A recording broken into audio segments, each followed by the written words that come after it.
Tired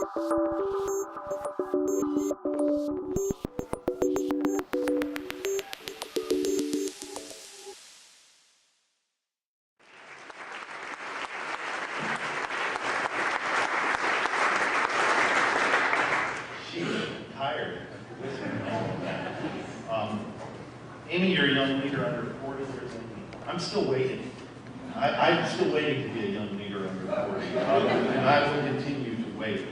You know, when I listen seriously, when I listen to those kind of comments, there are times when I wonder who he's talking about. Give an introduction like that.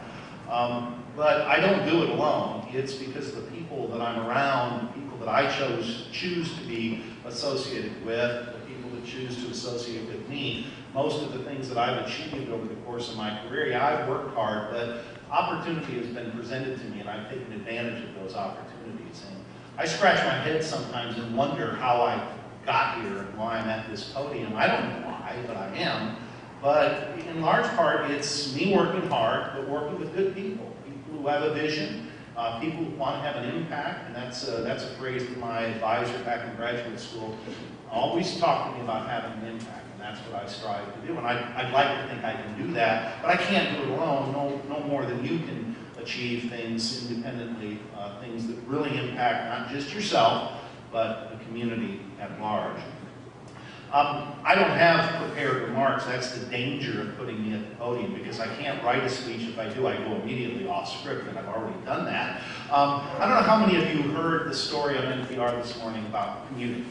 And I scratch my head as an economist because I'm always thinking about why people do what they do. And the storyline of the story was that people that commuted longer, and this is just on average, there are always exceptions to these things, but people who have longer commutes tend not to be as engaged in politics. And so I'm kind of scratching my head thinking, what's the story? And the guy says, well, the story is that people are just busy. And by the time people get home from their stressful commute, the last thing they want to do is be involved in politics and involved in community. Some of you that know me and more of the personal side of my life, I used to have a longer commute. In East Tennessee, there aren't any really terribly long or arduous commutes, but my commute was around 20, 25 minutes. I lived out in the country. And as I was listening to this story this morning, it occurred to me that 20 years ago, I moved here in 1986. It's been a long time. I moved out into the country to enjoy the good life of the country and the outdoors and be closer to nature and parks and the lakes and so on. But with the passage of time, growth encroached upon me and our family. And it became less and less that ideal suburban setting. And I was not engaged with community at that time. We had a small homeowners association, and it was a cantankerous group of people. And I fought my way through it, and the first meeting I go to, I become president, and 3 hours later, we're debating the Constitution and our bylaws all in one. So I was baptized by fire at that time. But the long commute, as I think about this NPR story this morning, is one about being disconnected from place. And for me, place is where I work, because I spend 10 to 12 hours a day where I work. And where I work at the University of Tennessee is in close proximity to a host of things that I value and treasure very greatly. The downtown of Knoxville that was just starting to emerge back in 1986. In the 1980s, we had the old city, and it was just starting to take off. Some of you may remember Ella Garou's and some of the restaurants and clubs back at that time. It's a totally different world, folks. I joke with people, but it's a true story. At least I think it's a true story. Maybe it's a created memory. When I came here in 1986, after coming out of graduate school, one of my habits as a student was every morning going and getting from a little kiosk at the Syracuse campus a bagel and going back and reading a copy of the New York Times. That's just kind of what you did. So I come down here and I'm schlepping around looking for a bagel. I can't find a bagel in Knoxville.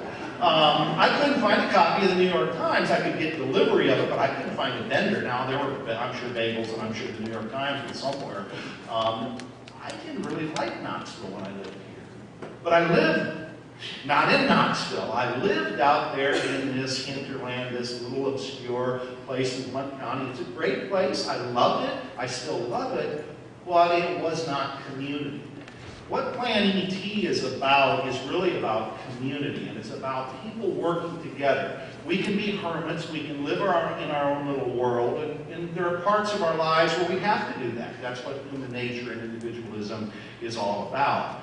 But Plan ET is about community, and folks like you are here today because it's about community, it's about cooperation, it's about collaboration, it's about regionalism. The fact that within this region, we as commuters, as shoppers, as parents, as members of families and extended families, we are part of a broader community. And while we pursue our own self-interest, we have to work with our friends, our family, all of those around us to pursue the common good. The world today is a very different world from an economic development perspective. The old story, if you were to study, John Lamb's out there somewhere, he's not an old guy, but when you study regional economics, 10, 15 years ago, John, decades ago, people went to where the jobs were. That was the story in regional economics. People went to where the jobs were. So at the end of World War II, people moved to where the jobs were, in the upper Midwest, for example, where there were good quality jobs. The world is a different world today from an economic development perspective. People want to live where there are amenities, where there is community. And Plan ET is all about trying to grow community, not take your personal freedoms away, not tell you what to do, not tell you how to live, but to create a community of people that can promote the prosperity of that very same community.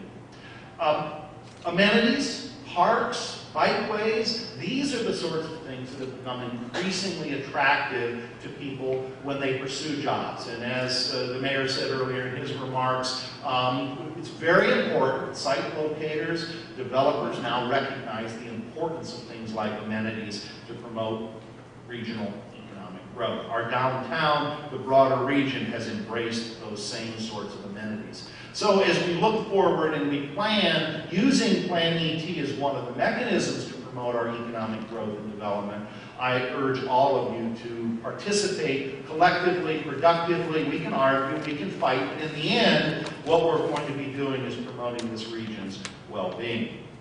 The mayor also noted First Mayor Tom noted that there are going to be 300,000 more people in our region by 2040. Where are we going to put them? There are people who don't want to see growth continue. Growth is going to continue. It's not a matter of whether or not growth and development will continue. That's not the question. The real question is, how do we manage that growth? Allow people to pursue their self-interest as members of the household, as members of the business community, and so on.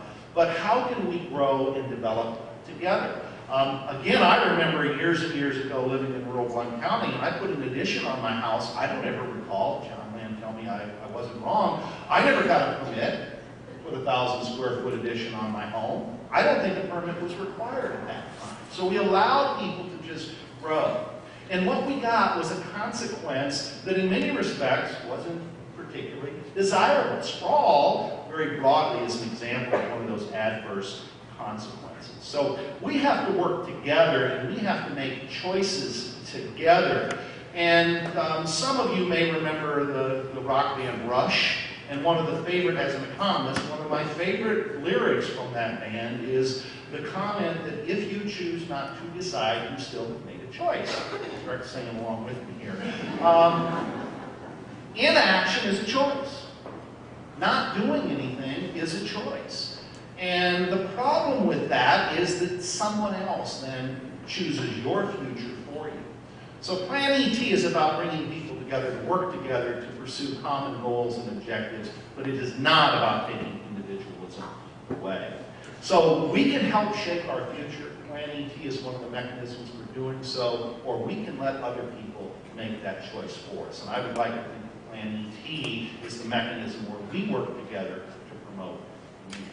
So those are my unprepared remarks for this morning. We're going to have a little bit of a transition here as we welcome our panelists up to the stage, and I'll ask them to come up, and I think we're going to move the podium here a bit.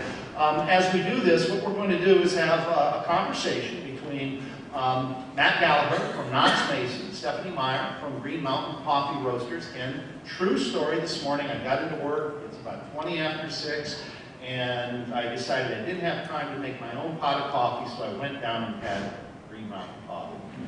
And then I went back and had another cup of Green Mountain coffee. Free advertising. It's good coffee. So I'd like to welcome Matt Gallagher, Stephanie Meyer from Green Mountain Coffee, and Buzz Thomas, who is also going to be part of our panel. Please come up.